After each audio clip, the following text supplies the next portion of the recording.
নবী করিম সাল্লাল্লাহু আলাইহি সাল্লামের একটি হাদিস আপনাদেরকে শোনাতে চাই, আবু দাউদে বর্ণিত হয়েছে। নবীজি সাল্লাল্লাহু আলাইহি সাল্লামের সম্পর্কে বলেছেন, আনা যাইমুন বিবাইতিন ফি রাবাদিল জান্নাতি লিমান তারাকাল মিরাআ ওয়া ইন কানা মুহিক্কা।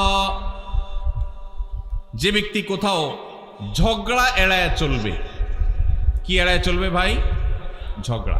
আপনি বাজারে গেছেন, রিক্সা দিয়ে যাচ্ছেন, কারোর সাথে এমন কোন উপলক্ষ তৈরি হলো, একজন রাস্তার মাঝখানে দাঁড়ায় আছে, আপনার রিক্সার যতই বেল বাজানো হচ্ছে উনি সরেন না। এরপরে যখন ওনাকে একটু ভালোভাবে বলতে গেছেন, উনি গায়ের দিকে তাড়ায় আসছে। আপনি এখন চাইলে তার 5টা কথা শুনাইতে পারেন যে ভাই রাস্তাটা কি আপনার বাপের, অনেক কথাই বলতে পারেন, কিন্তু আপনি দেখছেন যে কথা বলতে গেলে কথা বাড়বে, এবং কথা বাড়লে আমার আখলাক নষ্ট হবে, জবান নষ্ট হবে, মুখ নষ্ট হবে, আমল নষ্ট হবে।